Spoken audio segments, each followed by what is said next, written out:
It's Tuesday. It's Mark Pyers. It's real. I was walking down the road today, looking for another way To ease my mind and help my living. and help my living. It's Real Talk. It's the daily variety show, Mark Pyers Real Talk. I'm here to help you make smarter moves to amplify your current state. And I'm here with you on day 379 in a row of the Real Talk program. Randy, my brother. Randy, head over to YouTube, subscribe, and ding the bell over there, because I'm filming the screen on Insta now, unfortunately.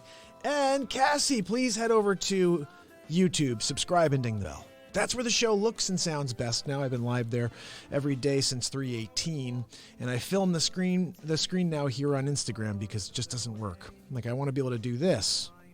I can't do that on Instagram. It doesn't allow me to.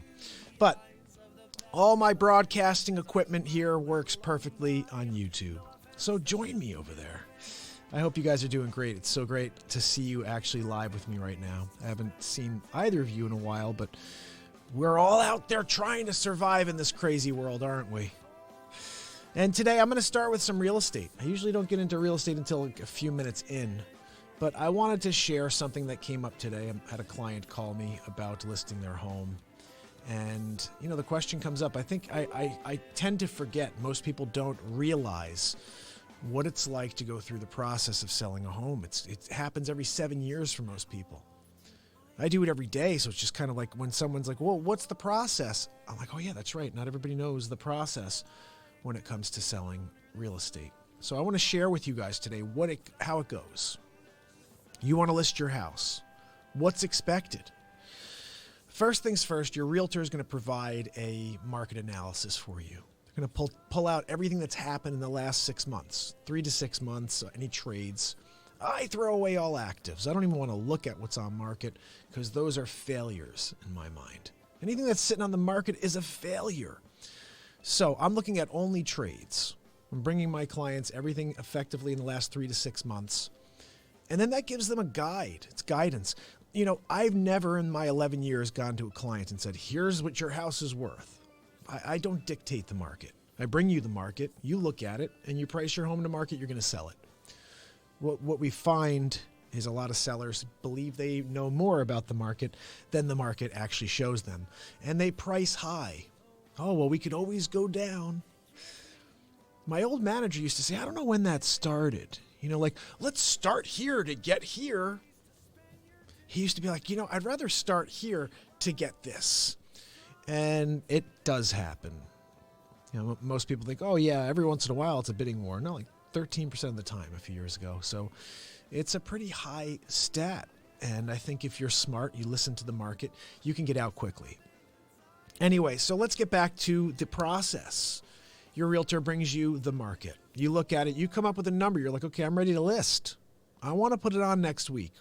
How do we do that? First things first, you need to get a good photographer to take those photos.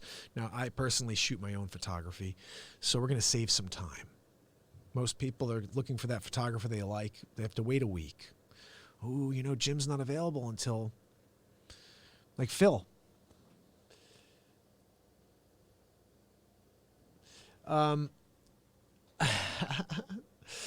Phil said, oh, no, not real estate, but I think in general, guys, just remember it's a pretty seamless process. If you have a professional working with you, they're going to make it really easy, okay? They'll bring you the paperwork. You just review it, sign it.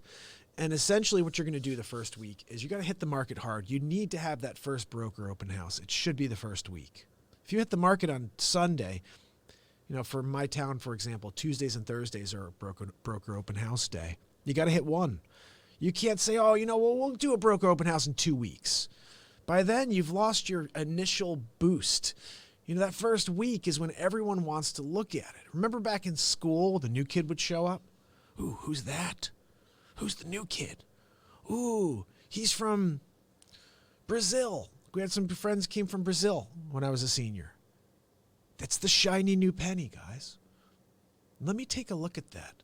But after a couple weeks, it's like, oh, you know what? Then that other one from Cambodia came in. The Brazilians, whatever. The Cambodians are around now. So it's a short window. You got to attack, and you got to go quickly. Like, I believe the spring market started in December. I've seen so much activity in the last 3 weeks. Not that everybody's jumping out with offers, but a lot of people out there looking. And that's a good thing. You know, we've dealt with a really, really off market the last 11 years in Connecticut. So, you know, I love my favorite story. I walked into my first firm, and Anthony, this guy I worked with, he goes, "What are you doing? We're all leaving." It's like right after the crash. I was like, I'm going to learn the business while it's bad. And when it's good, I'm going to be rocking. I'm going to just be destroying it as far as its customer service purpose and not questioning what I need to do. I'm just going to know what to do. It's going to be second nature. And I got to that point pretty quickly, but I've never seen a good market. Like, it's never come back. I've never seen a market where the phone is ringing constantly. People are like, hey, I want to go out and look. Hey, I want to go and buy something. This is the first time in a while that the phone is ringing every day with showings. I could look back at many weeks, maybe even months, where there were homes with 0 showings. Now, sellers maybe should have looked at that, listened, and said, yeah, you know what? Let's reposition this property. You know, I also think it's an important choice of words is very important when it comes to getting your home in front of the right audience. For example, saying we reduced our price again. We had another reduction. It just shows you had no idea what your house was worth in the first place. And you were trying to gouge the market. We have another reduction. That sounds one way. How about we've repositioned this home? This home has been repositioned to this price. Just sounds better. Just like repositioned. It just sounds so much better. You know? Cassie, you're the best. Listen within to win. I love it. And you have to. That's what Cassie's call name is. That's actually the name of her business. You know what? You have to listen within to win. Because if you're not listening to that North Star you have within you, the one that guides you to the truth and to the light and to the happiness that you're meant to find, you will fail. But you can win. You could win. Just listen within. Right, Cassie? Listen within. And I've been doing this for, you know, I don't know if I ever wasn't listening to my intuition. I just think I was afraid to follow some of the things it was telling me to do. That's the thing I can accurately say was happening. It's always been there. It's always been driving me in different directions. And I've created a lot of things. You guys know of one, the beat seat. But I've created a lot of inventions that have never seen the light of day. Some of them have come out. Other people invented them after I thought of them. And I have others I'm working on, and I want to bring out if I can get the beat seat going. I just can't do 97 things at once. I'm one person with 24 hours to work with. I wish we could like clone ourselves to have someone work with the same ethic, with the same drive that you have, with the same passion, but it's important to remember that it's you. It's your passion. Nobody else is going to feel the same way about the thing that you feel about it. You know, you can't forget that. My man Phil sent me something. Let's see what it was. I'm opening it up. The world's most affordable retirement haven is... I'm going to have to read this. Phil sent me a new article. I'm going to bring this out for you guys later. I got 4 articles for you guys today. I got some great news. And you know what? I usually get into the news a little later, but I do have an appointment to get to, and that's why I wanted to pop on now. Michael, what's up, my brother? Michael, how's that Wizard of Oz tape? I sent Michael a message offline. I wanted to know if he had a recording of his performance as Toto in the Wizard of Oz. I think it would just be really cool if we could play that on Real Talk, and I'm sure he has that in high 8, possibly. Could be in beta. So we're working on tracking that down. I, too, am still working on finding my tape of Romeo and Juliet. There was one taping at the Palace Theater in New Haven, Connecticut. I remember they hired a guy to come out with like a really nice camera, and he shot the whole thing, and nobody's ever seen it. It's like the tapes disappeared. I don't even understand. And I remember someone asked the director, they were like, "Hey, Joe, what happened to the tapes of the show?" He's like, we didn't have a tape. They're like, "No, we did. You hired someone, or someone hired someone." And he didn't remember. So it's like they're somewhere. Someone has these tapes of R&J with me playing Romeo. Like, I wish I could actually find this and drop it on YouTube, the entire performance with me at 19 years old on stage reading Shakespeare, playing my guitar, turn one of the monologues into a song, you know? That would have been a really cool thing to watch. I really had a lot of fun doing that. I used to love stage. I used to love getting on stage, taking a script. It's funny. I went from, as a younger individual, loving taking the script and analyzing it, getting in and then delivering it with its own passion, with its own meaning, to, 20 years later, I'm doing a show for 379 days where I'm unscripted. And I come out here and just let the improvisation, the energy of the universe drive me towards whatever happens on a daily basis. And we've uncovered some pretty amazing things, I think.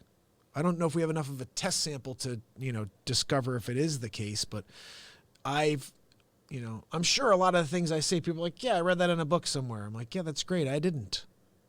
I just always marvel at that. I didn't read any of these things in a book. I just let myself go, and then all of a sudden, I just start formulating ideas, and they're just coming to me in the moment, and I'm like, I'm not stopping. I'm just going to keep going, and then we end somewhere, and then I look back afterwards. I'm like, I got to drop that for you guys, and then I put it out.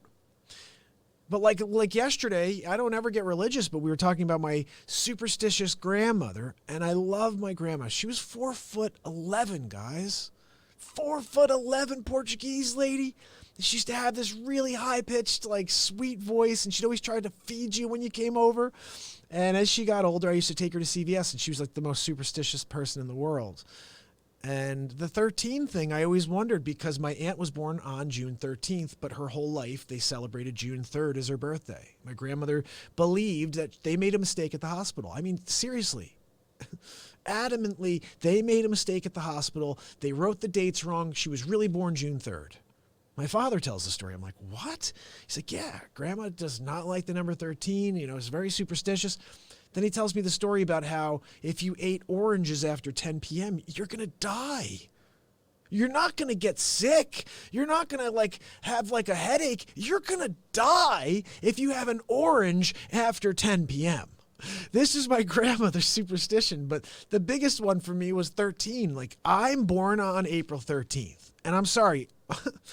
I was never going to just pretend I was born on the 3rd because my grandmother didn't like the 13th. I actually think the 13 number is amazing. It is such an amazing number. And so I asked her one day, I told you guys, this is a clip earlier. It's on Facebook right now. I said, "Grandma, why do you think that it's such an unlucky number? Why does it have this, 13? And she said it's because Jesus and the 12 apostles, and Judas was the 13th. Judas betrayed Jesus. So being the 13th, it's become an unlucky number. And I just reminded her in the moment, this is real talk, guys. In a moment, I said, "No, Grandma, Jesus always put everybody else in front of him. He would have been number 13. And it came out, but it's so true. Some people live selfless. He was obviously someone who was selfless. He wouldn't be considered number 1. He would be considered number 13. He would put his entire group in front of him, all of his apostles. And he would say, here's bread. I'll eat after you.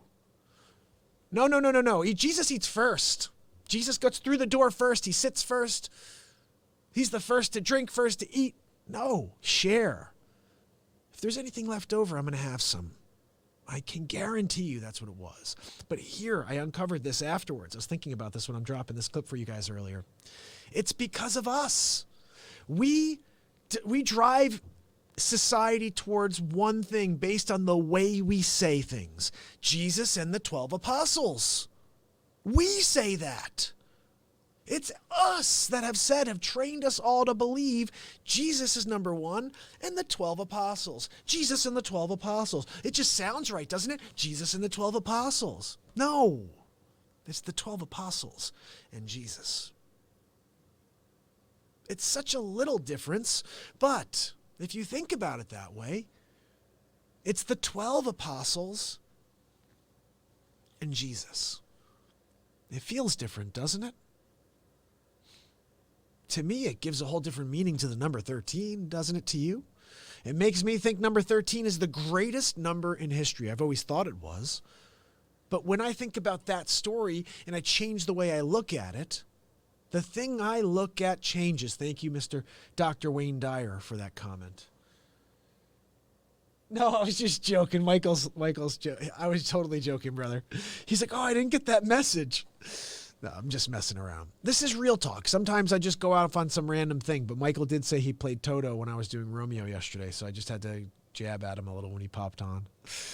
So anyway, I hope that makes sense to you guys. It's sometimes the way you say things. People will take things wrong. Some people will automatically judge what you say, and they define it without really looking for a definition.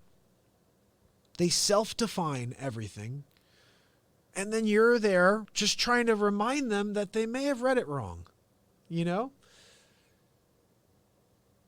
Nods, how are you? So glad that you're on the show today. This is the 379th day in a row. Not show. I've done so many more shows than that. But 379 days in a row I've been live here. I started to get a cold 2 days ago. It's rotten. I got to tell you guys. I don't get many colds. Like, I come out, I push every day. I sleep very little because I'm always working. But I guess I'm always moving. I'm just not thinking about it. This last week is taking a toll on me. So we're 2 weeks officially into 2020. And I'm here to remind you guys, especially anybody who's a seller, this is the time to not sit back and say, oh, well, let's list in April. No, you missed the market if you go on in April this year. You want to be on like the next 60 days. It should be like prime time. But I wish I had 10 listings I could put on the market today because I think we'd sell them all. Let's see what's going on over here. I think there's a comment coming in. Sana! Thank you, Sana. Let's see what she said. Oh, hold on. April. No. Let me shut off that. Hey, Sana, how are you? I'm so glad you joined today.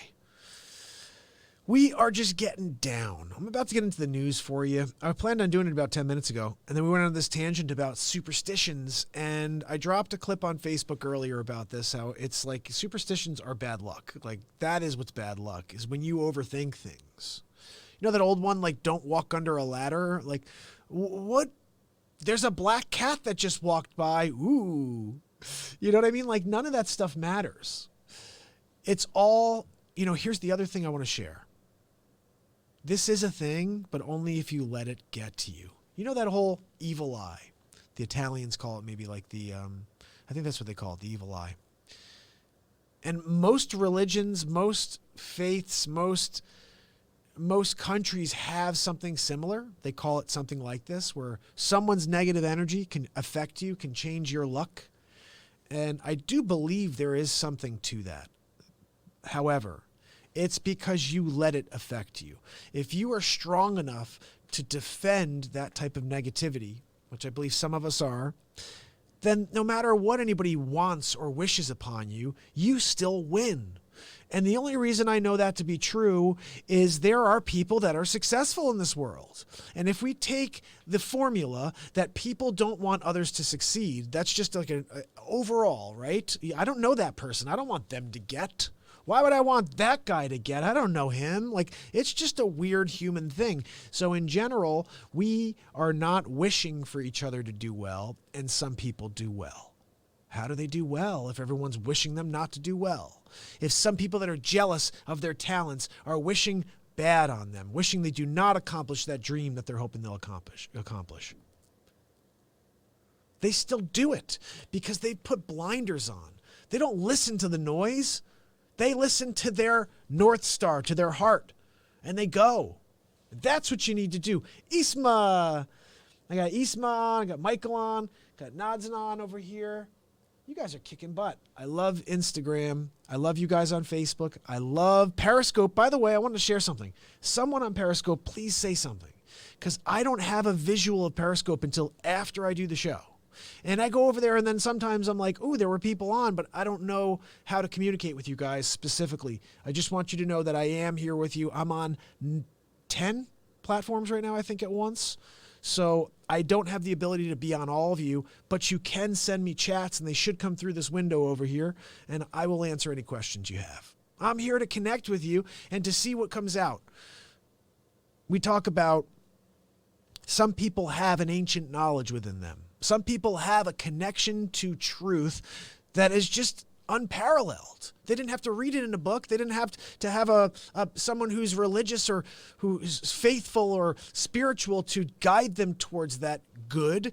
They just, I don't know. It's just everything about them is that. Do you understand? Like, even if you take someone who we consider very religious or spiritual, everything about that person is about light. It's about caring and sharing and loving. Now, we don't all have to embody that. But if you don't have any of those characteristics, you really need to figure out how to change, because those are the characteristics you want to have. You want to be kind. You want to love. You want to feel great and feel happy. And I don't think you can do that if you want bad for others. I don't think you can be happy if you're not happy for others. So I don't know. Again, this is just my perspective from the outside. I don't know why we are a society like we are, where the media has caused us to hate each other, not to communicate with each other, not to have our own opinions, not to speak in a common forum about how we feel. No, if you do that, I'm going to hate you. You know, I got to tell you something. I saw something earlier today. It really bothered me. I don't have any issues with anybody who is who's into politics. You like the Democrats, you like the Republicans, you like the president, you hate the president. That's your opinion. But when I see stuff like an actor goes over to say hi to the president and all these people are saying, I don't want to watch Vince Vaughn's movies anymore. I hate Vince Vaughn now because come on, man. Seriously. Why do people care so much about other people having their own thoughts? I don't care what Vince Vaughn wants, likes, and who he speaks to. You want to be friends with Vladimir Putin? I mean, that's a weird one. But go ahead. I don't care. I'm not going to boycott Vince Vaughn because he goes over to say hello to the president of the United States. I think it's ridiculous that everybody is forgetting he's the president of the United States. I don't care if you like him or not. If you say stupid things or not, he's still the president. You don't go around. It's like treason to go around like talking like that about the president of the United States. It's a weird thing to me. I don't get this, guys. And I don't like anybody in the political arena. I'm just saying this. My perspective is this is America. You should respect the office. He's there. Respect the office. Just let it happen. It's almost over. And if somebody else gets in, that's great. If you don't, let it happen. But this idea that you're spending your entire lives trying to derail somebody else's existence is mental. It's mental. Get back to your own lives.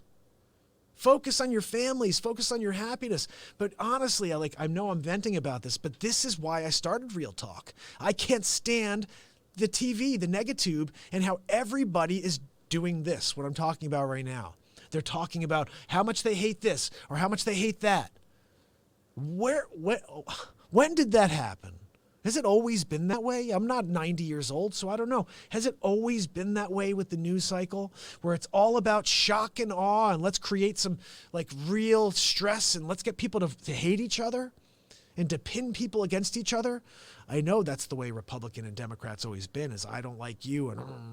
But does that have to really affect our society the way it has? Where I see this, where a guy that I like, Vince Vaughn, is being ridiculed because he shook the president of the United States' hand? What? What is going on with this world? And then the problem is that these news outlets publish that garbage. How do you even let somebody put that out there? Oh, I'll never look at Vince Vaughn the same way again. That was what the person said. I will never be able to watch one of his movies again. I'm like, it's insanity. And you know what's line of the aisle? The person who says that is on. Only people who are out of their minds would say something like that. I'm going to hate someone because they just went and shook hands with someone I don't like. Ugh, how childish do you sound? I'm not getting on my soapbox, guys, just to be like, oh, let me talk about this. Like, I'm so fed up with everything. This is why I come out here every day. And by the way, this 5 minutes I'm doing on this will be it. And then it's back to positivity and focusing on bringing more light. But sometimes I got to vent with the garbage that's going on around me. I'm just sick of seeing it. I don't know how to change it, so I'm just going to keep coming out and driving with what I'm doing. But when I see that stuff, I almost put it as a story. But then I would have been a half hour on this instead of 5 minutes. Oh, my goodness. The crazy thing, Phil, because Phil's on my buddy. Phil, I risk abandoning people just by talking about this right now. How silly is that? I risk people saying, well, I'm not going to watch the Real Talk program anymore because he feels he doesn't like that we don't like Vince Vaughn anymore. Like, ugh. You know what? I'll say this. If you are the type of person who's going to stop liking Vince Vaughn because he shook someone's hand, I don't care if you watch the program anymore. I'm sorry. This is ridiculous. This is 2020, and we are human beings. If you truly want someone to be exactly like you, think like you, live like you, act like you, move to Russia. Putin will take you. He will take you. He'd be happy to have you. Hold on. I may even have something here. Hold on. He may even be here live. He was going to be live today during the news program, but let me see. I'm going to go to the news here. I got to get to the news, but let me first see if there's any way I can share this story with you, because I want to know, like, if Putin would be open to maybe getting a few of our citizens who don't appreciate the United States and they want to go to Russia. Hey, Vladimir Putin, can we get you on the program? Vlad, are you there? I see him. Do you guys see him? I could see him. I don't know. Hey, Vlad, are you there? Oh, yes, I'm very, very, very happy to take any American people who do not like the USA. Russia is very nice. I have a lot of money. Nobody else does, but it is fine. I am very rich. It is my country, man. You come here and I make you go to work. It is a lot of fun. Wow, that's fantastic. Well, Putin, listen, I'm just thinking there are a lot of people here who do not appreciate this country. What do you think about that? Would you be open to maybe just, you have any buildings that they can jump into? Because I think we'd be happy to get rid of a couple people that do not appreciate this country. Of course, the more the merrier. You bring the food, guys, very good time.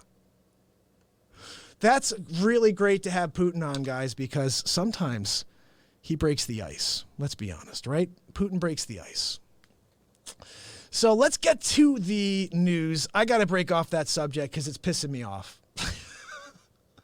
Like, seriously, guys, this show's going to take a wicked turn. Like, I'm just so sick of this, the society we live in, and I feel like I have to every once in a while snap back at it. Like, seriously? Vince Vaughn is hilarious. I don't care who he shakes hands with. That's the silliest thing I've ever seen in my life. Holy cow. Oh, he shook hands with somebody. Crazy people in this world, guys. Crazy people. Let's act like 5-year-olds and let's pretend it's cool. Ooh, let's pretend it's okay to act like a 3-year-old. That's not how I was raised. My parents didn't raise me to go out there and drag people down. They raised me to be my own man, to go out there and make something of my own and not focus on the world around me who's living negatively. What is going on? Don't you guys realize that's what's going on here? The negatube is drifting us all away from where we want to be, which is happy. Let's get on to some news over here. Did you guys hear about this one? This is some pretty cool stuff here. China's big boy telescope is finally ready to hunt some aliens. Now, you guys know anything that's alien related, we're going to get into on the Real Talk program, because Real Talk means actually exists. If you are out there and you truly believe that aliens do not exist, shoot me a note, because I would love to debate you on this. I don't know if they exist either, but I want to say this. We are a dot in the existence, in the entirety of this universe. And if you look at us from Uranus, I saw a picture of this, not from Uranus, but you know what I mean. And they showed what we would look like from like Neptune, from Uranus. And we're like a of sand, okay? And you see all this stuff going on around. So anybody in this world who believes we're the only things out there, there's only one word I can say that just comes to my mind over and over. It's called ignorance, okay? Just because you could see what's in front of your face doesn't mean there aren't other things out there. It's like that. I mean, seriously, you don't have to know it's out there to know it's out there. Aloy, my brother. I miss my buddy Aloy. We got to get together and jam, my friend. I'm going to be doing a little something over there on this in a few minutes. You got to stay on, my friend, to check that out. But I don't know. Listen, I just believe that there's so much out there. They're finding new planets on a daily basis. We just can't see onto the surface of that planet. But I'm pretty sure if you did, you'd see something going on. There's something moving around. I don't think you'd see some little blonde, blue-haired guy flying a kite, but you would see something. You'd see water. Maybe you'd see trees, vegetation. But there's no way we're the only things out there. That is an old school mentality. When they thought there was like 6 planets. There's 7? Oh, there's 8? Ooh. And then there's stars. Like, we have figured out so much over the last 500 years where we fit in the solar system. And like I said, every day they have a new planet hunting satellite called TESS. And basically this thing is finding planets on a daily basis. They found a planet a day, I believe. Is that what it was? Something crazy like that. So let's read this one. This is about the newest telescope. It just has been unveiled in China, and they're ready to hunt some aliens. So let's get into this story. China's 500-meter aperture spherical radio telescope, or better known as FAST, is finally fully operational. Since it booted up in September, it's already made a ton of new discoveries about the universe. Researchers will use the telescope to unravel mysteries about the universe, listen for gravitational waves and fast radio bursts, and discover other incredibly faint celestial phenomena. China officially booted up its 500-meter aperture spherical radio telescope over the weekend, even though construction wrapped up in 2016. What? What took so long? 3 years? It's located in the remote Pingtang County in Guizhou, China. The now fully operational telescope has set a new record for the largest single-dish radio telescope in the world. This is good stuff, guys. The next largest dish is the Arecibo Observatory in Puerto Rico. It starred in the 1995 James Bond flick GoldenEye. I think I kind of remember that, where he's like slides down into that telescope. Anyway, so listen, this is pretty cool stuff. I just wonder how long till we actually find something and we're like, oh, we made contact. It's going to happen, guys. It is happening. Oh, you're not even seeing the story right now? Hold on a second, guys. There we go. Sorry about that. So this is about China's big boy telescope. It's finally ready to hunt some aliens. I'm liking that. Let me bring you to the next one here. This is pretty cool. Another alien story, guys, just because I want to prove to you that we know nothing and that the people that are in the higher offices know a lot more than us. The U.S. Navy, this is their quote, "We have more UFO stuff, and you're definitely not allowed to see it." Seriously? Come on, I just want to see everything. The U.S. Navy reportedly has footage and documents related to a UFO video that caused a sensation when it was leaked in 2017. But it won't reveal any of it because releasing the info and footage would cause exceptionally grave damage to the national security of the United States. That's pretty insane. So wait a second. There's a clip here. We're going to try to click on it afterwards. Let's see what it says. Lambright sought more information about a 2004 sighting of an object off the California coast that was referred to as a Tic Tac. The fast-moving object was tracked by U.S. military pilots and the leaked footage. That's the one that they leaked last year. You guys remember this?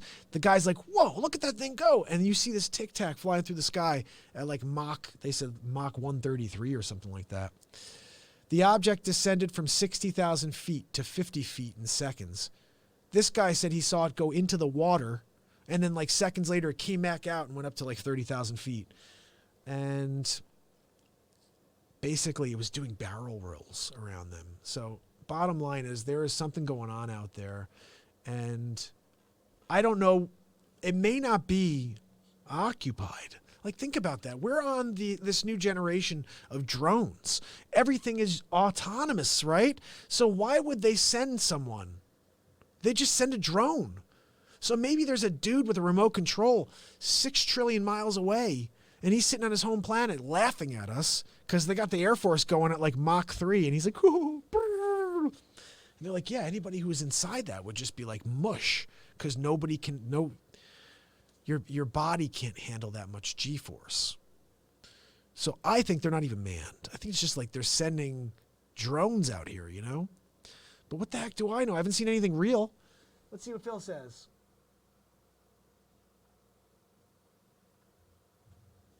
Yes, Phil, you're absolutely right.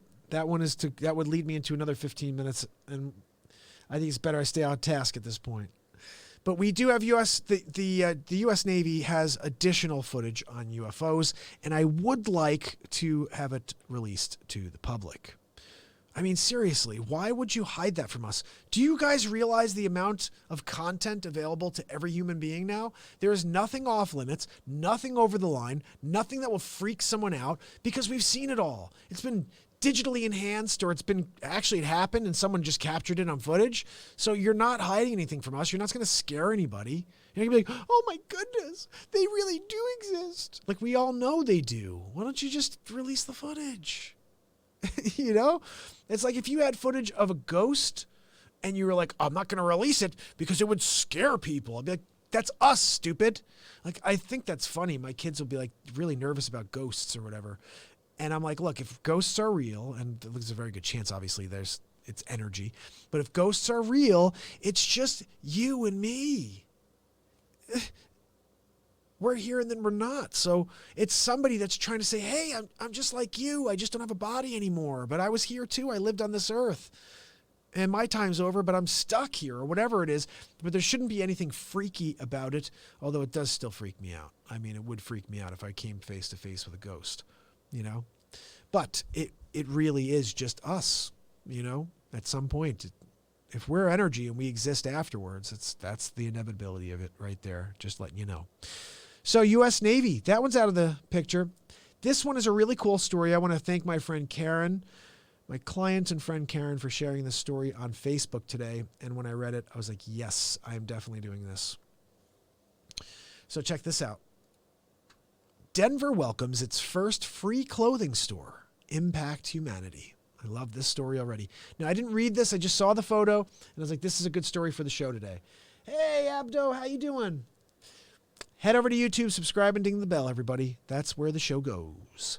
So check this out. Less than a few months ago, Impact Humanity is the first retail store in Denver to offer free clothing and accessories, hygiene products, first aid kits, and even job consultations to those in need. Though the store recently opens its first and only location this past March, Impact Humanity is one of 9 programs under the umbrella Impact Locally, which began in May of 2010 when Travis Smith and a couple of his friends started giving back to the community by making and serving packed meals and distributing them to the homeless. It started out with me doing this, handing out the packed meals, and once I started posting on social media, my buddies in different cities started to reach out and see what they could do to help me get involved, said Smith. It just created this expansion.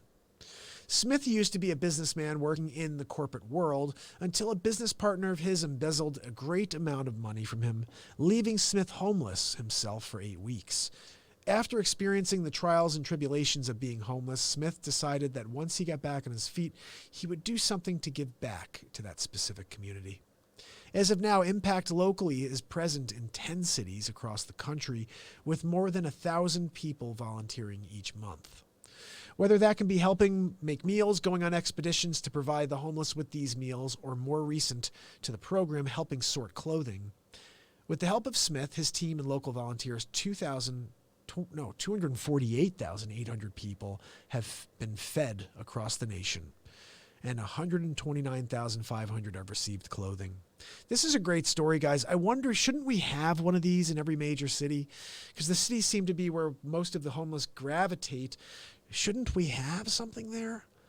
You know, anybody who's going to give their clothing away, instead of giving it to the Goodwill who's going to turn around and sell it, there should open up a store like this and give it all away. Let somebody who needs it come in and take it. So I like that story. Thanks for sharing it, Karen. Very cool. Now, this is a very interesting story I want to share with you guys. I didn't know about bringing this up but I haven't read it. I just saw the title and I said, you know what? Let's get into it. What people get wrong about living with both anxiety and depression.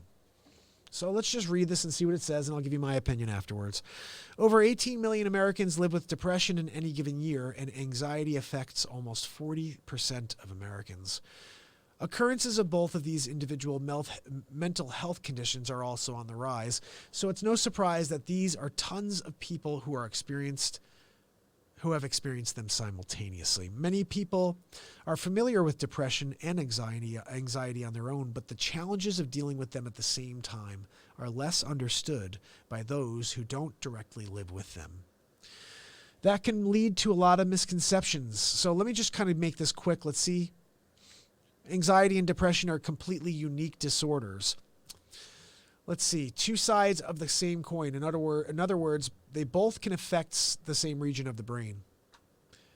The amygdala, is that how you say it, guys? Hippocampus and the frontal cortex. Therefore, one can trigger the other.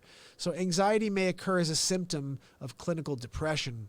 On the other hand, it's also possible to have depression that's triggered by an anxiety disorder, such as generalized anxiety disorder, panic disorder, or separation anxiety disorder. So both conditions are rare, apparently. Nearly 29% of the people in the U.S. will meet criteria for an anxiety disorder in their lifetime, and 20% for a mood disorder like depression. So I don't know about this, guys. I mean, this isn't really a great topic because it's just saying people are all messed up out there. You shouldn't ask questions if someone tells you they have anxiety and depression. I guess that's one of the things they're telling you here. Don't throw more questions on someone's shoulders when they're feeling occupied by this anxiety. After I tell people I suffer with both, the conversation often leads to they're not supposed to ask questions out of fear of triggering me or making me uncomfortable, or maybe they're uncomfortable. But she says that's not the way. Hold on. She prefers that people inquire about her condition and ask her questions as opposed to the tiptoeing around it. If I tell you I suffer from both, then I'm open to talking about it and answering any questions you have, she said. And you never know if something I say will help someone in need that you encounter. So I think this is an interesting point. I do think, as in general, we've always tiptoed around people who had something going on. You know, instead of talking about it, we just pretend it doesn't exist. The guy's got like a third arm growing off of him, and you're like, just pretend it's not there. Like, what? That's what we do. You know, how about like you've got something in your teeth and so, you know, you're talking to someone for a half hour and they don't just tell you.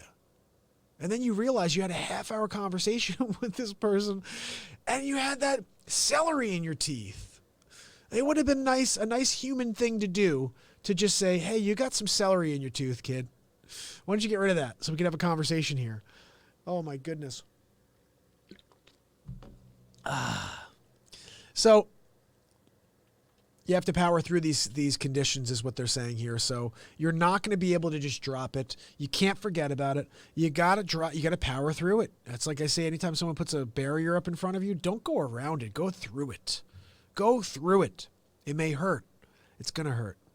But once you do it, you're going to experience how to do it. Maybe you'll figure out how it won't hurt as much the next time, but you got to do it. You got to break through. Keep going. So let's see. I think we got to get on to some music here. Did I get to the last one? Yeah, I did. I did have some plans for you guys today with all this, but honestly, I got to get going soon. It's 4:44, guys. Make a wish. I don't know if that's a thing, but make a wish. I just did. Don't tell me, though. It doesn't come true if you tell me. So I just want you guys to see, as far as it goes, too, you know, the depression thing, it's a scary thing because a lot of people are dealing with it. And I know a guy who he wasn't clinically, I don't think he actually was diagnosed as depressed or anxious, but it's pretty clear when I look back at this guy, he was absolutely super anxious. And I think he probably had some sort of anxiety disorder.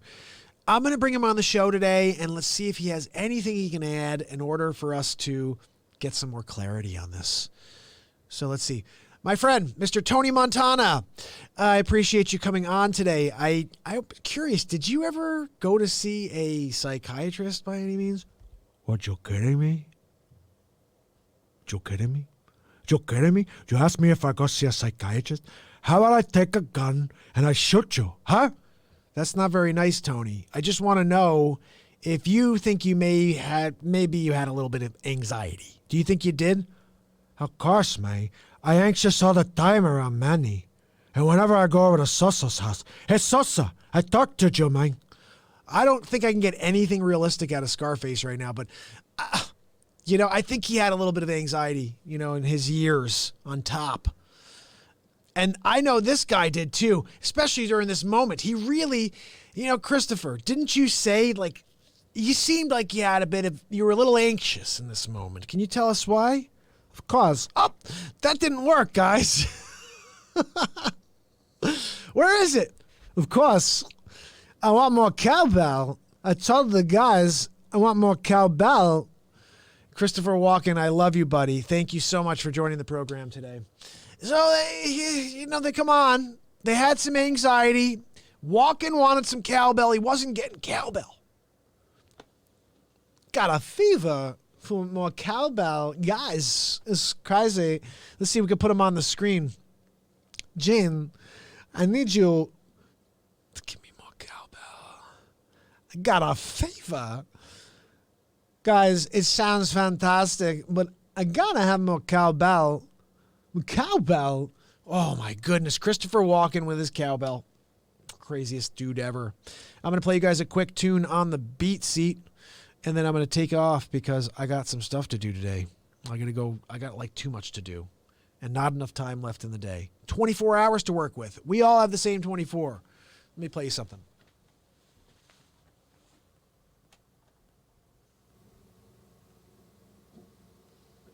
Let's see, where's my microphone?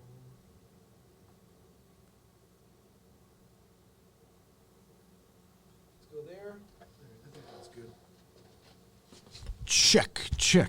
All right. Are we live? Yes, we are. I know I saw a pick over here somewhere.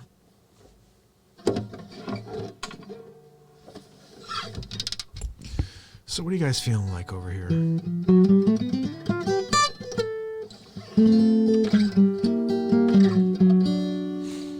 Not sure what I have in me because I'm kind of dealing with this cold, so I'll play you something here though.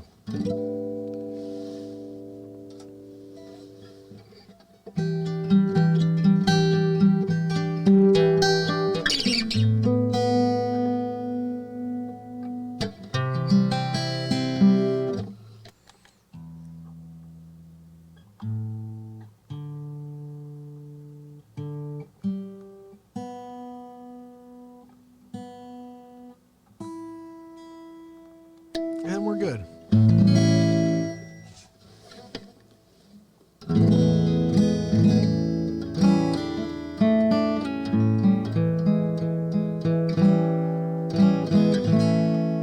I don't know if I'll remember the lyrics to this. It's one of my originals from when I was maybe 20 years old.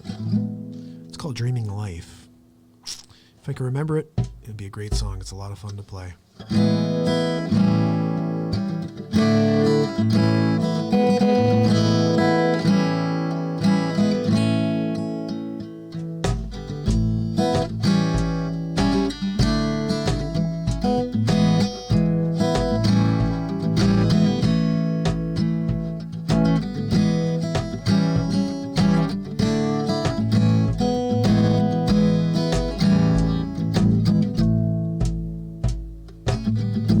Close my eyes, an ocean of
life, and I'm slipped inside the beast. The future open to my eyes. You tell me I am dreaming. I tell me to dream, dreamers dream. Thank heavens I'm a super freak. Where did I see this place before? Holds the answers to my head.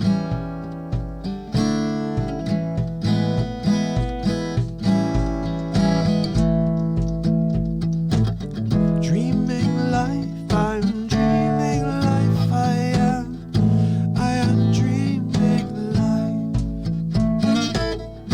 Dreaming life, I'm dreaming life, I am dreaming life.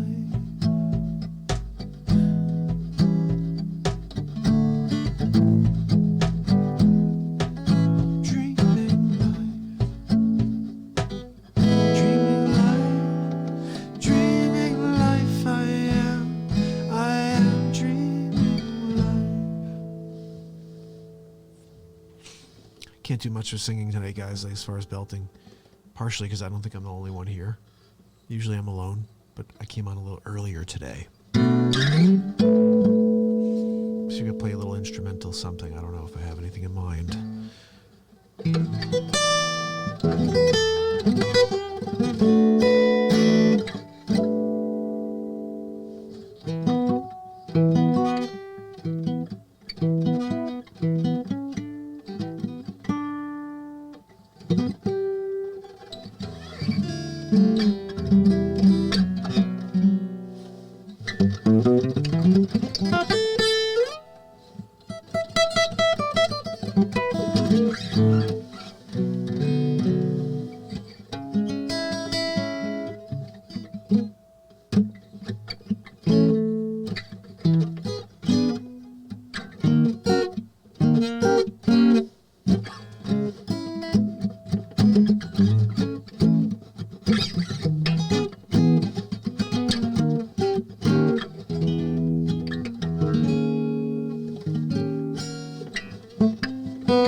Play this quickly just because I'm not sure what else to play for you.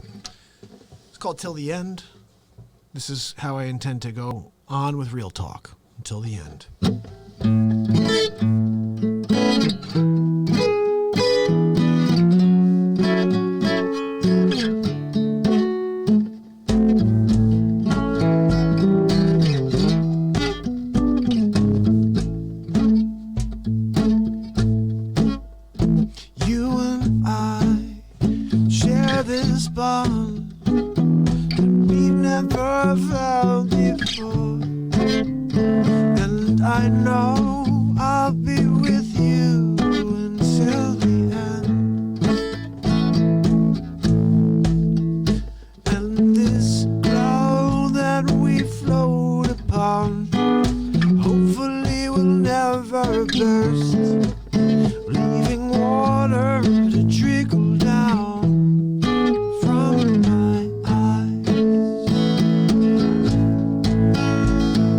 Take me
us.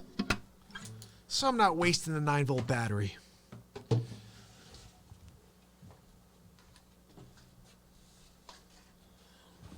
So that's Till the End, guys. Hopefully you enjoyed that. You had Till the End, and what was the other one we played? Whatever the other one was. But guys, that's what we do. We go out there, we play a little bit for you. Those are two of my original songs.